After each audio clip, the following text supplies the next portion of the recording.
Hey everybody, this is the Sliders Review, and I'm here today to talk to you about Titan Season 1, Episode 6, Jason Todd. I remember back when this show first started, I saw the name of this show. I'm like, Jason Todd, there's no way Bruce is going to recruit Jason already after a year after Dick has left, but boy, was everybody wrong. And so that's what Jason informs Dick. Dick is not happy. Dick is beyond jealous and everything. This Jason has a way better suit than Dick Grayson's Robin suit.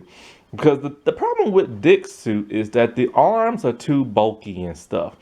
And the cape is kind of funny looking. But with Jason, they streamlined everything and made it so much better. And so this Jason is just like how he is in the comics. Angsty, angry. My bad, my battery died out. So this Jason is just like he is in the comics. Angry, angsty, psychotic, like all kind of stuff. And just an angry dude. But he's more like the cool guy kind of person where he's so excited to see like Dick and like he is thrilled. But Dick is not happy to see him at all. Dick finds out that this dude's been recruited a year ago. Soon at the moment Dick left Bruce.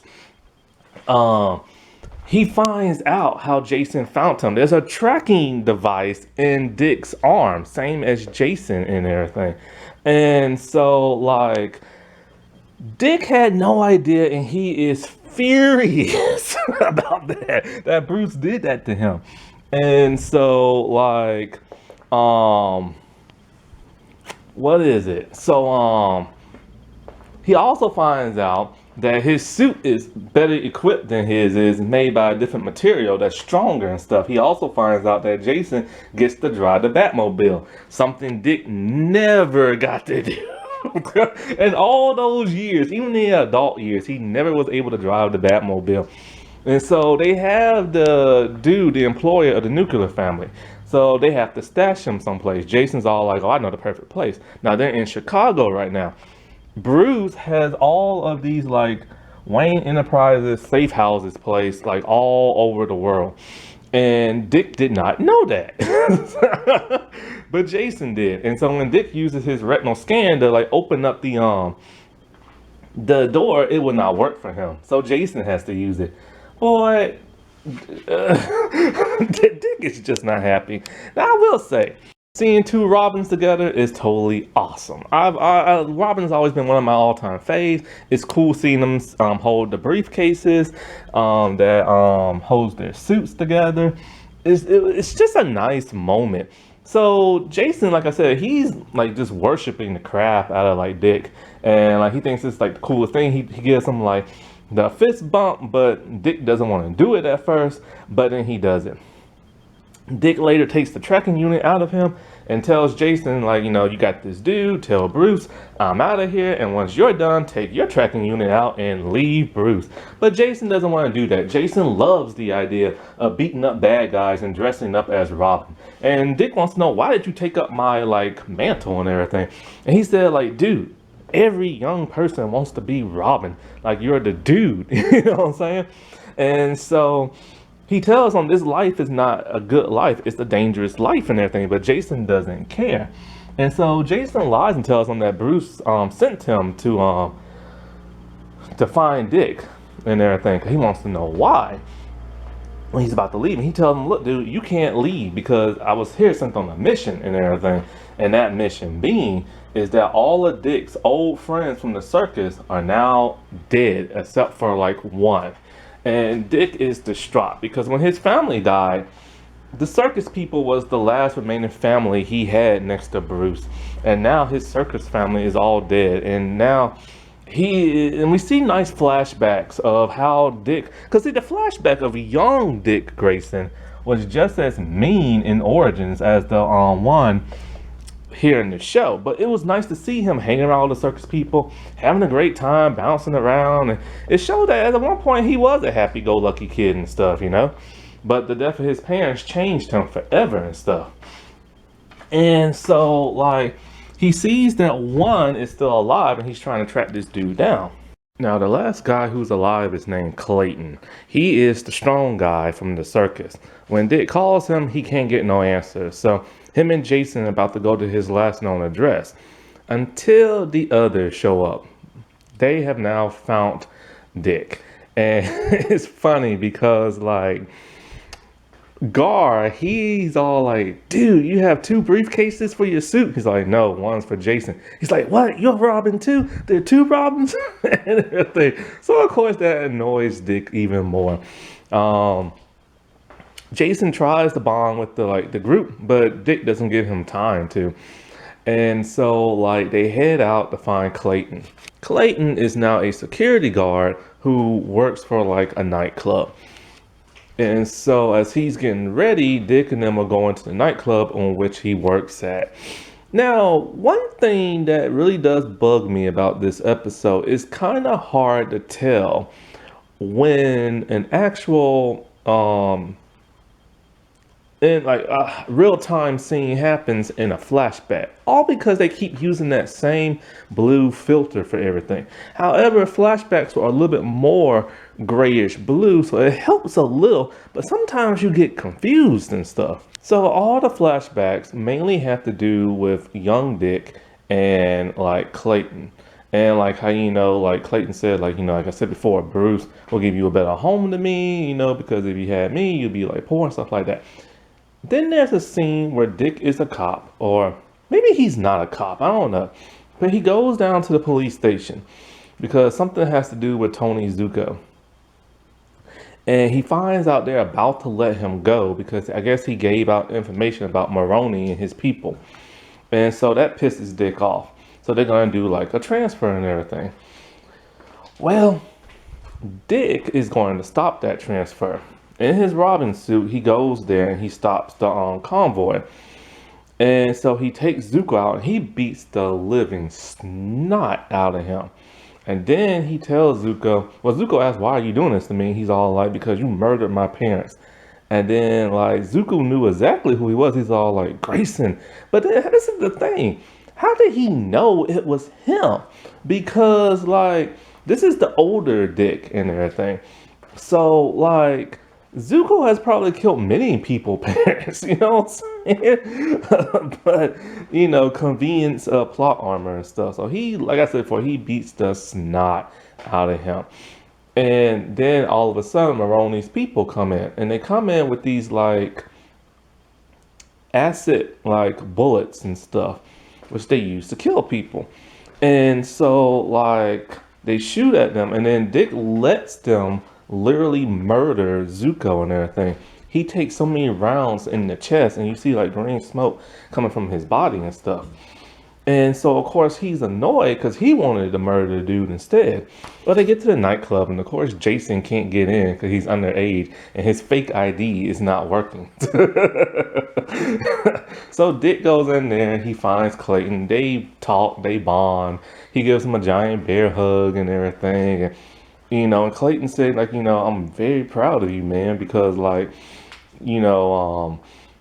look, you're a cop, you dress really nice. If you would have been with me, you would have been a poor man. So Bruce Wayne took care of you and stuff. Of course, Dick doesn't like hearing that, but, Well, Jason eventually does sneak into the club, and being Jason, he steals a woman's drink. Then he starts flirting with her. This pisses off her boyfriend. He gets in Jason's face. I think he shoves Jason, or maybe Jason shoves him first. How Jason is. This version of Jason Todd is very erratic. He's very temperamental and just like chaotic and stuff. So they get into a huge fight. This causes Dick to take his eyes off Clayton and stuff. And the person who's killing all the circus people makes their move. He kidnaps Clayton, and then he uses Clayton's cell phone. I think they call Dick, or maybe Dick calls Clayton's cell phone. Either way, he's talking to the killer dude, and as he's talking to him, he wants to like meet up with him and everything like that. So he doesn't want Jason to go, and he literally tells Jason like, just hold back and I'll handle this. It's personal and everything. But of course, Jason doesn't like listen. So when Dick finds Clayton, Clayton is in like an abandoned building. He's like on a chained up to the ceiling. He's dangling, and then all of a sudden like there's acid bucket like over his like head, and the villain dude turns out to be Nick Zuko, which is Tony Zuko's son. Dick saw him in prison visiting his dad one time when he was like pissed, talking about how you gonna let this dude go because he murdered my family. Nick was there listening and saw him and stuff. So the reason why Nick is doing all of this is because he's pissed that Dick allowed Zuko to die, Tony Zuko and stuff. And the thing is, I don't understand how Nick knew like Robin was Dick Grayson, but somehow he did, and that's why he went after all the circus people to like get his attention and stuff. And so he reveals that Maroni's people, they just didn't let this whole thing go. They didn't just kill Tony, they killed his mother, the rest of his family. They tried to kill him with the acid stuff, but he was able to escape, but not soon enough. They got half of his face. He wears a mask to conceal it, like a phantom type mask, a theater mask, and his face is gruesome underneath. Well, he starts pouring acid on Clayton, and then Jason shows up as Robin. This was the distraction that Dick needed to like cut Clayton down. After that, he goes to apprehend like not Clayton, but Nick and everything. Next thing you know, the cops show up. And Jason's all like, man, we gotta like bounce and everything. So Dick is attending to Clayton, but then all of a sudden he starts hearing fighting. Why? Jason is beating the snot out of those cops for like no reason. Now, one thing that's kind of weird. Back at the hotel, Bruce's hotel, they're in Chicago. But then where Clayton lives at, I think it's Milwaukee or something like that. They get the location so quickly in the show. Anyway, so Jason just literally beating the snot out of those cops, and he's beating them in a brutal way. He does like this one wrestling maneuver I saw, the back cracker, where it's like you take an opponent, you get behind them, you put your hands on their shoulder, you jump backwards, and then as you land on your back, your knees are up, and your knees go into the lower back of your opponent and everything. So Dick sees this and he breaks it up, and Jason is pissed. See, Jason has been feeling very irritated with Dick lately because Dick keeps telling him, you need to stop being Robin, you need to do your own thing, you need to stop being the vigilante, you need to leave Bruce alone and just do your own thing.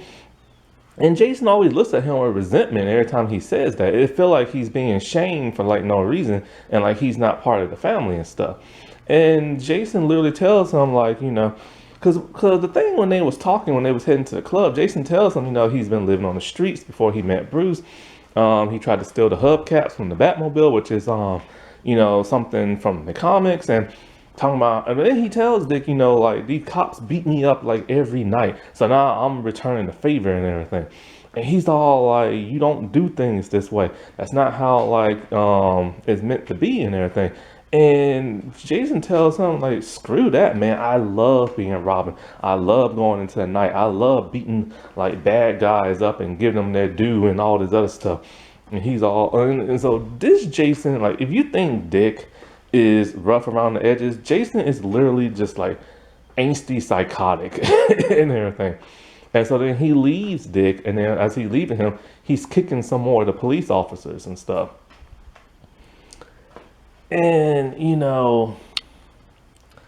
this episode, so when Dick gets back to the hotel and stuff, he tries to talk to Mr. Adamson, but he's all he'll only speak to Rachel and Rachel only.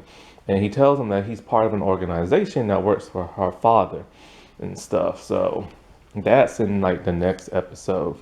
Was a really good episode.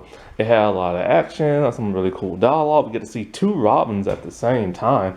We got to see what Bruce has been up to since Dick had left for a whole year. But the problem is that the Titans, the other characters, they basically are just there for cameos and stuff. They didn't have nothing to do and much to say. It was just another Dick-centric episode, which I've noticed. The first season, a lot of people assume revolved around Raven and the whole Trigon thing, but no. that's only part of the season. The rest of the season has to do with Dick. And that's how the second season is, and that's how the third season is.